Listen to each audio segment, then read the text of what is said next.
Hello friends, इसमें आदि the science का और आज हम लोग theories of seepage and design of viewers के बैरेजेस के बारे में पढ़ेंगे, जो कि सिविल इंजीनियरिंग के लास्ट सेमेस्टर का टॉपिक है यूपीटीयू का, जो कि अब एपीजे के टीयू हो चुका है।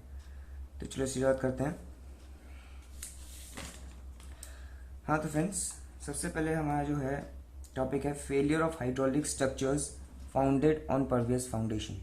ठीक है, परवियस फाउंडेशन क्या होता है? जिसमें से आपका पानी आराम से गुजर जाता है। इसमें वॉइड्स होते हैं जिसमें से पानी आराम से गुजर जाता है, तो वो आप फाउंडेशन की हम बात कर रहे हैं। ठीक है, तो उसमें हम फेलियर्स देख रहे हैं हाइड्रोलिक स्ट्रक्चर। हाइड्रोलिक स्ट्रक्चर जैसे तुम्हारे क्या हो गए, डैम हो गए, ठीक है, डैम हो गया, आपके आर्चेस वगैरह हो गए, ऐसे सब चीज़ें कि आपको देखना है कि आपका इसमें कि आपके से फेलियर कैसे कैसे होते हैं। तो हम लोगों ने जो तो फेलियर पढ़े हुए हैं वो फेलियर्स हैं आपके, एक पाइपिंग की वजह से और दूसरा डायरेक्ट अपलिफ्ट की वजह से। तो हम उसको देख लेते हैं ये कैसे होता है। पहला है आपका पाइपिंग। पाइपिंग आपको नाम से पता चल रहा होगा कि पाइपिंग में क्या बनता है कि पाइप जैसे स्ट्रक्चर्स बन जाते होंगे। ठीक है, तो देखते हैं। मान लीजिए आपके पास डैम है, ठीक है।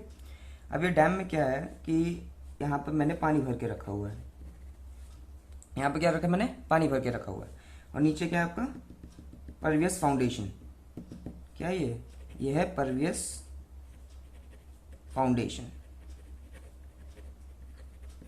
ठीक है, अब ये परवियस फाउंडेशन में क्या होता है कि आप यहाँ से पानी फ्लो करने लगता है इस तरीके से। आपका पानी इस तरीके से फ्लो करता है हमेशा। ठीक है, जैसे आपका यहाँ पर पानी फ्लो करने लगता है तो क्या होता है कि इसमें कुछ फोर्सेस डेवलप होती हैं। इस जो आपके जहाँ पानी फ्लो हो रहा है, ये स्ट्रीम लाइंस, क्या बोलते हैं उसको? Stream lines. स्ट्रीम लाइंस में आपका क्या होता है कि पानी फ्लो करने लगता है तो इसमें कुछ फोर्सेस बनती हैं। और फोर्सेस की वजह से इसके अंदर की जो सॉइल है उसको यहाँ पे ये डाउन स्ट्रीम पॉइंट पे निकाल देता है। क्या कहता है? डाउन स्ट्रीम पॉइंट पे इसमें सॉइल को निकाल देता है, जिस वजह से यहाँ पर जो पोरोसिटी है, पोरोसिटी क्या होती है हमारी? एन, हमने पढ़ा हुआ है ये वी वी अपॉन वी, मतलब volume of voids upon total volume. यही होता है आपका, ये होती है आपकी पोरोसिटी। पोरोसिटी इंक्रीज हो गई मतलब वॉल्यूम ऑफ वॉइड्स भी इंक्रीज हो गए। वॉल्यूम ऑफ वॉइड्स इंक्रीज हो गया तो यहाँ पे क्या बन गया? खाली स्ट्रक्चर बन गया। ये पूरा यहाँ पे गैप हो गया। इन सब पॉइंट्स पे, इस सब ये लाइंस पे क्या हो गया? यहाँ पे खोखला हो गया पूरा। और खोखले होने की वजह से ये डैम यहाँ पे धंस सकता है।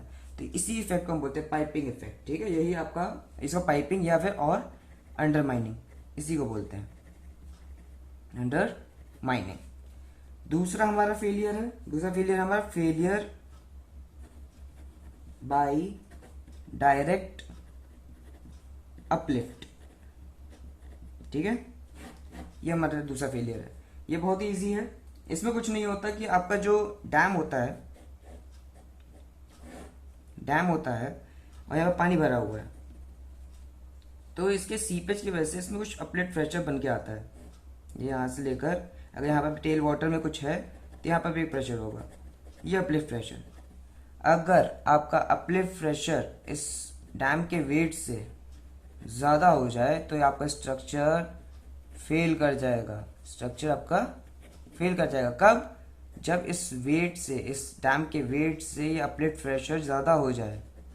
ठीक है, तो आपका ये स्ट्रक्चर फेल कर जाएगा। तो ये आपके क्या है, यहाँ पे फेलियर है दो टाइप के हाइड्रोलिक स्ट्रक्चर्स के। ये दो टाइप के फेलियर होते हैं। अब हम पढ़ेंगे ब्लिक्स थ्योरी। हमारी सेकेंड चीज़ आती है हमारी ब्लिक्स थ्योरी। ठीक है, तो हम ब्लिक्स थ्योरी के बारे में पता करते हैं क्या होता है ये Bligh's creep theory for seepage flow. ठीक है, तो हम यहाँ पे देखते हैं इस अपनी बुक में, मेरी बुक में दिया हुआ है इसके बारे में, ये Bligh's creep theory for seepage flow. तो according to Bligh's theory the percolating water flows the outline of the base of the foundation of hydraulic structures।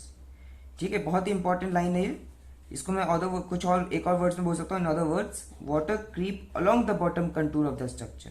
क्या करता है? Water creep along the bottom contour of the structure. ठीक है, क्या बोला इसने? आपका वाटर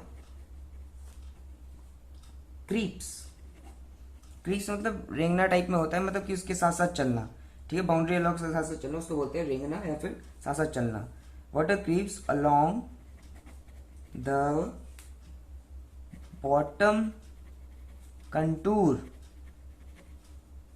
ऑफ द स्ट्रक्चर। ठीक है, ये है आपका क्या, इसका मेन पार्ट ब्लिक्स थ्योरी का। जब भी आपका ये क्वेश्चन बन के आया तो यहाँ पे आपको ये चीज लिखनी है, water creeps along the bottom contour of the structure. मतलब कि ये जो पानी है, यहाँ पे वाटर लेवल है, ये पानी यहाँ पे सीप होके इस कंटूर के अलोंग फ्लो करता है। ये कंटूर देख रहे हैं आप, ये कंटूर के अलोंग आपका फ्लो करता है। ठीक है, इसके बाद आपका आता है जो ये लेंथ है, जो लेंथ है आपकी एल, ये पूरी टोटल मतलब यहाँ से लेकर यहाँ तक, यहाँ ये आपकी यहाँ पर इसकी यहाँ से मैं ले लेता हूँ, यहाँ पर D1 है, इसकी D2 है, इसकी D3 है। तो ये जो टोटल लेंथ है आपकी, इसको हम बोलते हैं, हम क्या बोलते हैं? Length of creep. Length of creep नाम से पता चल रहा होगा। लेंथ ऑफ क्रीप मतलब रेंगना, और रेंग जितना पानी रेंगा उसका लेंथ कितना है वो हमें यहाँ पे पता करना है। ठीक है, इसको लेंथ, ये आपके कुछ बेसिक टर्म्स है इसके। लेंथ ऑफ क्रीप हो गया। अच्छा, अब HL/L, ये तो हमने बहुत पहले से पढ़ते आ रहे हैं, इसको बोलते हैं हम क्या? Hydraulic gradient. क्या बोलते हैं इसको? Hydraulic gradient. ठीक है, अब ब्लिक्स भाई साहब ने कहा, अब आपके जो ये L है, ठीक है, ये आपका क्या L यहाँ पर क्या है?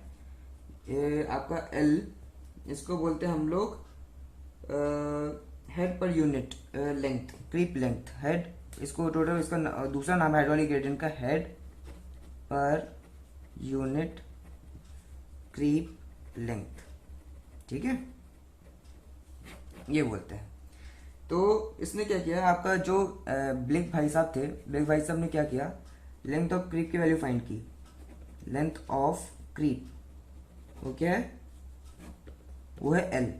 इसकी वैल्यू क्या है यहाँ पे देखते हैं। लेंथ ऑफ क्रीप मैंने आपको क्या बताया था? ये आपका यहाँ पर D1, ठीक है, यहाँ से गया, फिर इसी D1 को पाथ को फॉलो किया, तो कितना हो गया? 2 बार D1 यहाँ पर कर दिया, 2 बार यहाँ पर D1 लेंथ हो गई, यहाँ से यहाँ तक की L1 प्लस फिर D2 प्लस D2 क्योंकि 2 बार किया, फिर यहाँ पर L2 प्लस L2, उसके बाद आपका ट्वाइस ऑफ D3 मतलब D3 प्लस D3। तो अगर मैं इसको सॉल्व करता हूँ क्या आएगा यहाँ पे? L1 plus L2 plus twice of D1 plus D2 plus D3। और L1 प्लस L2 क्या है यहाँ पे? L1 प्लस L2 B के बराबर है, तो यहाँ पे मैं B रख देता हूँ, B plus twice of D1 plus D2 plus D3। ठीक है, ये आ गई आपकी क्या? Length of creep. ठीक है, तो हम यहाँ से निकाल सकते हैं क्या? Head loss